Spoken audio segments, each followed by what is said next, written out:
Hello friends, आज फिर हम लाए हैं कक्षा 12 यूपी बोर्ड के लिए कुछ इम्पॉर्टेंट क्वेश्चन, जिसमें हमारा आज का पहला क्वेश्चन है फलन f(x) बराबर दे रखा है x-3 अपान x-3 का मापांक लगा हुआ मॉड अपान x-3 जब x is not equal to 3 और जब x इक्वल टू 3 है तो इसका मान 0। एक फलन दे रखा है f(x) बराबर जब x का मान 3 नहीं है तो जो है f(x) का मान x-3 का मॉड अपान x-3 और जब x इक्वल टू 3 दे रखा है तो फलन का मान 0 है का x बराबर 3 पर सतता और अवकलनीयता की जांच करना। इस फलन की सतता भी निकालना है और अवकलनीयता की भी जांच करना है। फलन दे रखा है f(x) बराबर, इसकी सतता और अवकलनीयता दोनों निकालना है। तो पहले हम सतता के लिए जो है इसकी जांच करते हैं। x बराबर 3 पर सतता के लिए जो है निकालते हैं हम, मतलब फलन जो है x बराबर 3 पर सतत है।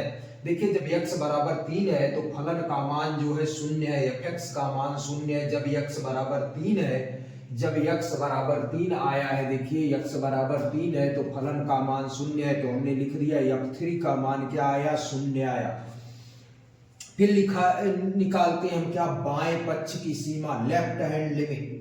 बाएं पक्ष की सीमा लिमिट h टेंड्स टू 0 लिखते हैं, f(3 - h) लिख देते हैं, जो हमारा फलन का मान होता है। x बराबर 3 पर हम चेक कर रहे हैं तो 3 में से h को घटाते हैं तो f(3 - h) बराबर हमारा हो जाएगा limit h tends to 0। x के जगह फलन में जब x बराबर 3 नहीं है तो ये वाला फलन हमारा है, फलन का मान f(x) का मान है। इसी में x के जगह हमें क्या लिखना है, 3 - h। तो x के जगह हमें लिखना है 3 - h और -3 अपान नीचे भी 3 - h अपान -3। 3 से 3 कैंसिल हो गया, ऊपर नीचे दोनों बच गया, ऊपर -h मॉडुलस में अपान -h। मॉडुलस से जो है मॉडुलस हटाएंगे तो ये माइनस का प्लस हो जाएगा, नीचे वैसे का वैसे माइनस पड़ा है, h से h कट गया, आ गया -1। h इसमें है ही नहीं, h से स्वतंत्र है तो इसका मान -1 ही रहेगा। दूसरा लिमिट निकालेंगे, दाएं पक्ष की सीमा, right hand limit h tends to 0 f(3 + h) हो जाएगा, बराबर क्या लिख सकते हैं, limit h tends to 0 f(x) में जहां h है वहां 3 जहां x है वहां 3 + h रख देना है। तो इसी f(x) के मान में जहां 3 + h रख देना है x की जगह, तो x की जगह 3 + h रख दिए, -3 अपान 3 + h -3। 3 से 3 यहाँ भी कैंसिल हो गया, limit h tends to 0 h upon h आया, ये दोनों काट दिए तो बच गया लिमिट h टेंड्स टू 0 1। ये जो है फलन जो है हमारा f(x) जो है h से 3 है, इसलिए h की मान रखने की आवश्यकता ही नहीं, इसका मान -1 आ गया। हमने लिख दिया left hand limit is not equal to right hand limit. Left hand limit right hand limit के बराबर नहीं आता, x बराबर 3 पर फलन सतत नहीं है।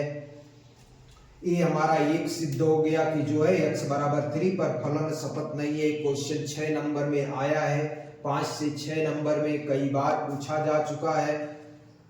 तो x बराबर 3 पर ये फलन सतत नहीं है, तो x बराबर 3 पर फलन की अवकलनीयता भी हमें चेक करना है। तो left hand differentiability equal to right hand differentiability, बाएं पक्ष की अवकलनीयता बराबर दाएं पक्ष की अवकलनीयता। x बराबर 3 पर हमें चेक करना है, तो लेफ्ट f(3) बराबर r(f)(3।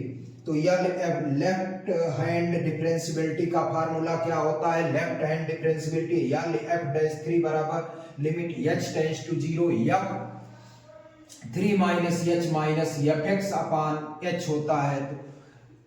तो ये जो है f(3 - h) जो है इसमें रखना है, f(x) में रखना है। जब x बराबर 3 नहीं है तो जो है यहाँ रखना है, इसी में रख देंगे तो 3 - h -3 हो जाएगा, अपान नीचे भी वैसे रख देंगे 3 - h -3। देखिए इसमें f(x) पूरा x का मान है, ये टोटल x का मान है, f(x) का मान है यहाँ, तो जो है जहां जहां x है वहां 3 - h हमने रख दिया इस। और ये फार्मूले से जो है ये पूरा फार्मूला है हमारा लेफ्ट हैंड डिफरेंशियबिलिटी का, तो यहाँ लिख दिए f(3) का मान f3 का मान क्या है, जब x बराबर 3 है तो f3 का मान हमारा शून्य आ रहा है, तो लिख दिए शून्य अपान h। 3 से 3 यहाँ भी कैंसिल हो रहा है तो कैंसिल कर दिए, बचा h अपान माइनस h, तो ये हो गया -1/h, h बराबर शून्य रख दिए तो -1/0 बराबर माइनस इनफाइनाइट हमारा आ रहा है, 1 में शून्य से भाग देते हैं इनफाइनाइट आता है, तो ये माइनस में है तो माइनस इनफाइनाइट आ गया। ऐसे राइट हैंड डिफरेंशियबिलिटी निकालेंगे।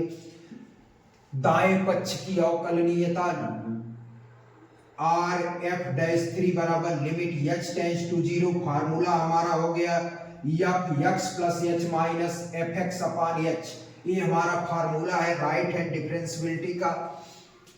f(x + h), ये limit h tends to 0, x + h - fx upon h, ये जो है हमारा फार्मूला होता है राइट हैंड डिफरेंशियबिलिटी का।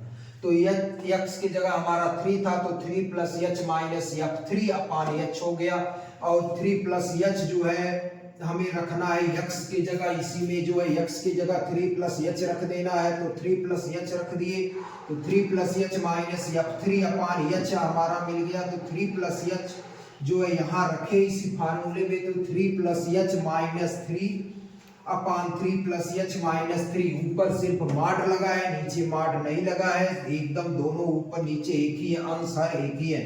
-f3 का मान हमारा क्या था, शून्य था, तो f3 का मान शून्य रख दिए अपान h है, 3 से 3 कैंसिल हो गया ऊपर नीचे, h अपान h बचा, h अपान h का मतलब 1 हो गया, और ये h वैसे ही h टेंड्स टू 0 वैसे पड़ा है, h टेंड्स टू 0, h बराबर शून्य रख दिए, तो इसका मान क्या आ गया, इनफाइनाइट आ गया।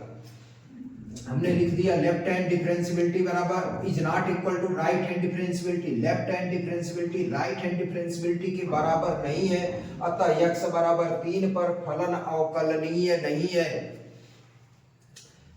x बराबर 3 पर फलन अवकलनीय नहीं है। क्वेश्चन 5 से 6 नंबर में कई बार पूछा जा चुका है, क्वेश्चन था जो है, अगर आपसे कह रहा है कि सेम क्वेश्चन आपका 4 नंबर 2 नंबर में भी आ सकता है कि x बराबर 3 पर फलन की अवकलनीयता की जांच कीजिए, या x बराबर 3 पर फलन की सतता की जांच कीजिए, तो ये अलग अलग भी आ सकता है। ये कहीं में दोनों क्वेश्चन कई बार पूछा जा चुका है, हमने दोनों क्वेश्चन आपको बता दिया।